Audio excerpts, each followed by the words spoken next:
Have you ever started reading the Bible and almost immediately got hit with a long list of really boring names? Right there in Genesis chapter 5. Then you get through that and then you start reading about Noah and the flood and the ark, and then all of a sudden you get hit with another really long list of names in Genesis chapter 11.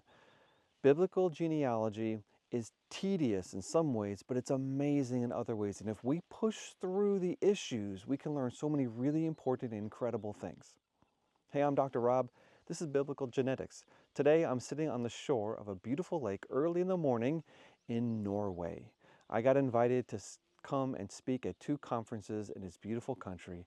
And while I was here, I also got the most amazing experience ever. I got to explore some of my own genealogy.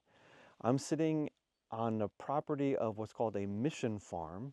It's an old farm that was taken over by a religious organization. I don't know the name of it, honestly. I spoke here last night to about 60-something people, but I don't know much because I can't communicate very well with the people that are here. I only know a little bit of Norwegian, and when I try to speak it, they all say, huh? Apparently my pronunciation is not very good, even though I did 205 days of Duolingo before I came here.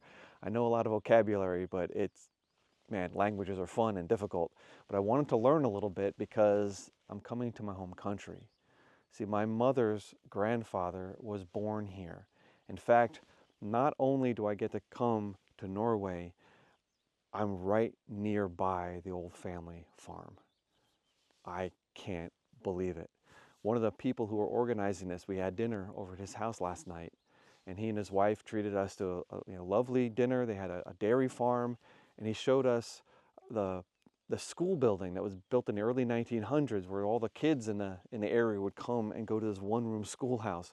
And he said that was a new one, and there was an old one on that site. And before that, they had school in the upstairs of his 200-year-old house, or now 200-year-old house.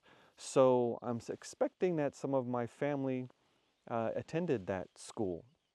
And he asked where my people were from. I said, well, my great-great-grandfather was a blacksmith in a little town called Konsmo, which we had driven through. And he goes, oh, yeah, yeah. And then I said, yeah, but his mother was born on some farm named Solberg. And he goes, Solberg? That's the farm right next to mine. What? And so he called up the owner, and we drove up the hill to this beautiful, Solberg means Sun Hill, and a farm on top of the hill with these amazing views. And he told me where the house was and the name of a woman who had my great-great-grandmother's name who lived there in the early 1900s. And it was just shocking. But it was a lot of work. I've been studying my family for 30 years. And for a long time, I had them in the wrong place in Norway. When I finally learned, after much work, I finally got them put on the map, I had this opportunity to come here. And I'm already learning things. And genealogy is amazing. And it's fun. And so let's take that kind of an attitude and apply it to biblical genealogy. Now that was a long intro for today's topic, which is something called chronogenealogy. Now, this is my 3rd episode in our series of biblical genealogies, so I hope you go back and watch the first 2 if you haven't seen them yet, because I'm going to introduce you to some topics. But for this episode, we're talking about Genesis chapter 5 and Genesis chapter 11. Now, they're called chronogenealogies because they not only give us a list of names, they also give us a list of time frames. And using those chronological details, you can start to build a timeline of biblical history, starting with Adam, going to Noah, and starting with Noah's grandson Arphaxad, going to Abraham's father Terah. And it gives you 2 really huge periods of biblical history that helps us to understand how old the earth is and things like that. But those chronogenealogies, honestly, I don't know where that term came from. The first time I heard it was in an article that Jonathan Sarfati wrote, that's now on creation.com.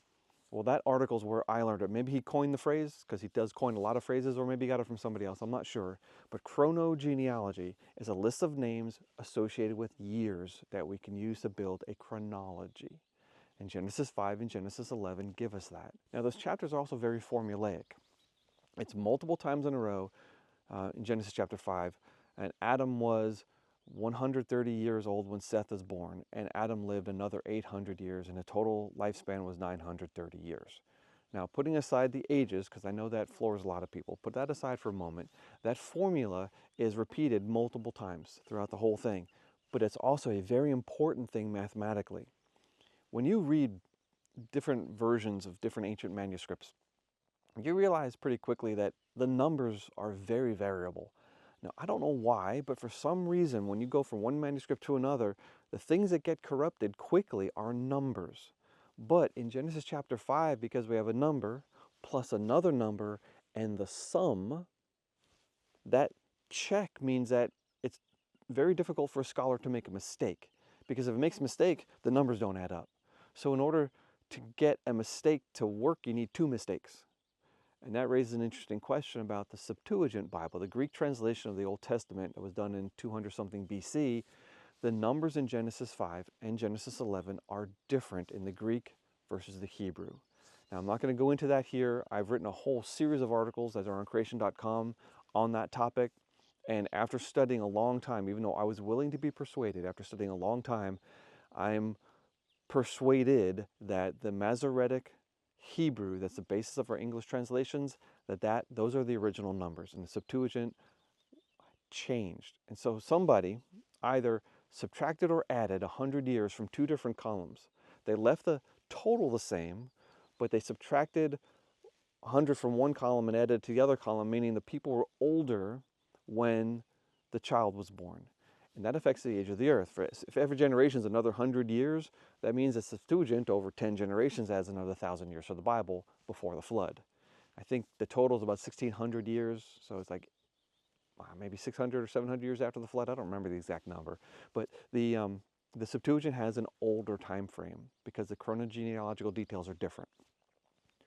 There's another book, another translation. It's not really translation. It's called a recension. It's a heavily editorialized version of the first 5 books of the Bible. It's called the Samaritan Pentateuch.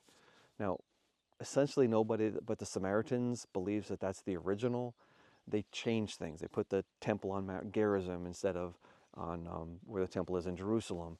They also harmonized Genesis 5 and 11 because the mathematical formulas between those two chapters is different. It's consistent within the chapter, but different between the chapters. Well, they took the formula from chapter 5 and copied it onto chapter 11 and added a row of numbers that's not in chapter 11.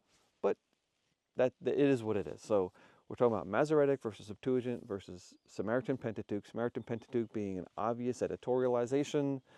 The Septuagint probably not being originals. The Masoretic is probably the original numbers in Genesis 5 and Genesis 11. Those are chronogenealogies. But you can't link them together. Not directly. Genesis chapter 5 starts with Adam and ends with Noah and his 3 sons, Shem, Ham, and Japheth.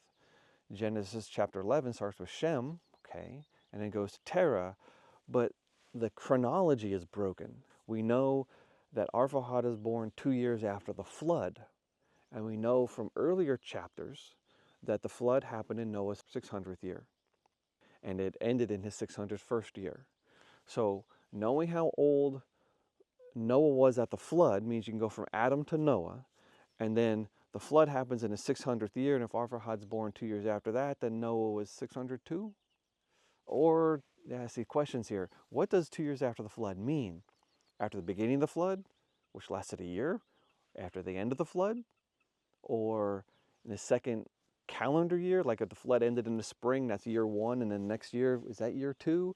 We don't know. So there's a little bit of ambiguity there, meaning that you can't actually build a chronology of Earth's history down to a specific year like Archbishop Usher famously did with his 4004 BC number. It's probably older than that. In fact, it's probably several centuries older than that. Not thousands of years, but centuries older.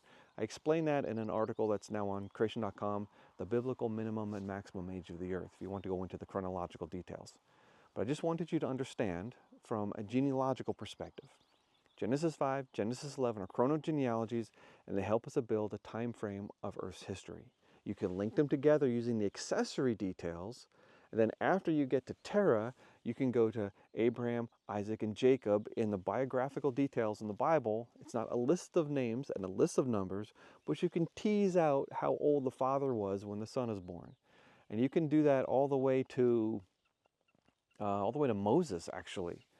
Now, the things break down after that. We don't have the chronological details in the genealogies, but later on when you get to the time when King Solomon built the temple. It says in the 480th year after the Exodus. So you can skip over all the time of the judges and all the wanderings in the desert before that and go all the way to King Solomon building the temple. And we have a pretty good idea when he did that. Therefore, from Solomon, 480 years to the Exodus, you had to figure out how long the Jews were in Egypt, which I think is probably a little less than 215 years. A lot of people say 430 years. That's another subject again for another day. More information on creation.com. But from Solomon to the Exodus to the Patriarchs go right back to Adam if you link together Genesis 5 and 11 and deal with Abraham, Isaac, and Jacob in the biographical details. That's all I wanted to say. I know it's a little bit repetitive, but genealogy is fun. It really, really is. But you have to spend time on target. Now, my own personal genealogy, I've spent 30 years on this. It's been an unbelievable amount of work. I mean, we're talking about pre-internet days is when I started. And now we have the internet and connectivity and phones, and this guy could just call up his neighbor, say, hey, can we pop by? Because I want you to talk to this guy whose great-grandmother was born on the farm that you own. And wow. So while my brain explodes with amazement on things that I've learned about my own family, I want to take that and apply that to biblical history also. Because the Bible is absolutely amazing, my friends. It's worth reading. It's worth studying. It's worth digging into, to teasing out all the fine details. Spend time in God's Word, learning. It is a benefit. It really and truly is. I mean, if you want to talk about Jesus, well, the genealogies is the history of Jesus. It's his background, it's his biography, it's his family line. And by familiarizing ourselves with the names and the events, we can understand the New Testament a whole lot better. Now, I know there's some theologians that say, we need to decouple ourselves from the Old Testament. No, we don't, because the Old Testament is the grounding for everything that happens in the New Testament. We're not going to understand the life of Christ if we don't understand the family line going backwards and how desperately his ancestors needed a Savior. Well, that's it for this morning. I have another 5-hour drive this afternoon. I just want to thank my supporters on Patreon and on buymeacoffee.com. You people are wonderful. If you'd like to help contribute, there'll be some links in the show notes. I'm not asking for anything, but if you want to do something great for me, like this video, share this video, and talk it up with your friends.